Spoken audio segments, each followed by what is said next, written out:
International Quilt Market looking at all the great new stuff. And I just spied Tim Holtz over here in the Coats & Clark booth. He has a new fabric line out, and if you don't know about him, though you should, he comes from the scrapbooking world, so I'm real excited to see what he's bringing to quilting, so let's go meet him. Tim, this isn't at all what you normally see here at Quilt Market. It's so different and so fresh. I know, it's exciting. I mean, the nice thing about Eclectic Elements is the fact that it's eclectic. It's a whole fresh little look on vintage nostalgic things, and from someone that's been in a totally different industry, it's very cool. But you did bring elements in. You didn't start out thinking fabric.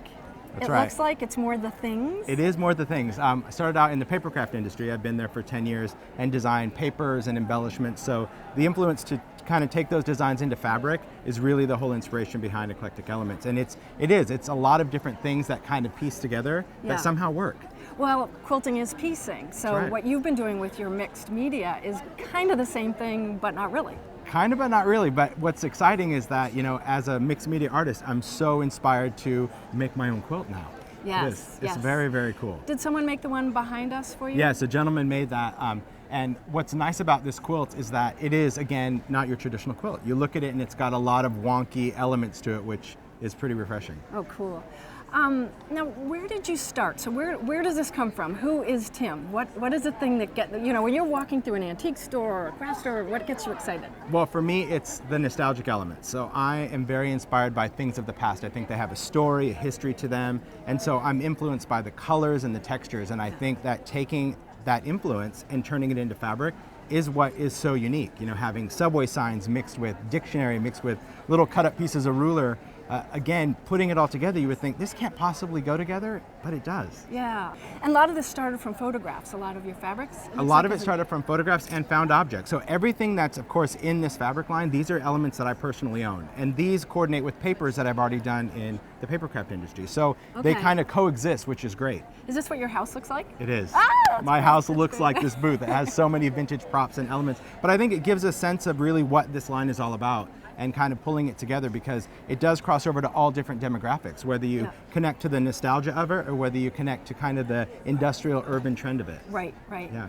Something I noticed that is very not the way it's normally done in the quilt world, there's only one colorway. Usually we have maybe 3 or 4 or whatever of the prints. It's not really, for me, it wasn't about colorway or a specific collection. Eclectic Elements will always kind of coexist because there's different elements that can kind of come and go in the line. So it really wasn't about all these different colorways that you would see in traditional fabric. Very interesting. It's nice. So this is your first time that you've been here in the quilting world, Yes. here at Quilt Market, and what's your impression?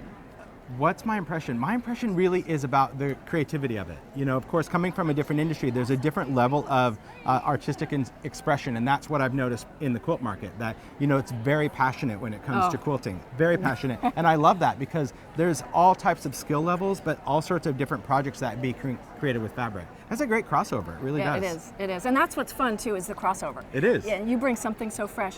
What do you hope the quilters get from you coming into the quilt world and bringing these it's really just new inspiration also for them? It is. The fabrics are so different. That's what I hope. I hope more than anything that they are inspired by this, inspired to maybe try something different, something fun, because people have come by and they're like, this is so different, but in a good way. And I do like that. So I hope that they kind of give this a try and really think about mixing up their creative style and just trying it, because I think they may impress themselves. Well, and you're really taking the lead because quilters are already, as you said to me before we got on camera, this has already happened for you because you've been inspired in a whole different way. That's true, I have. Neat. I'm looking forward to the journey for sure. Excellent, that's what it's all about. That's what it's all about. Thank you so much. Thank you. Great meeting you. It was great meeting you as well. Thanks.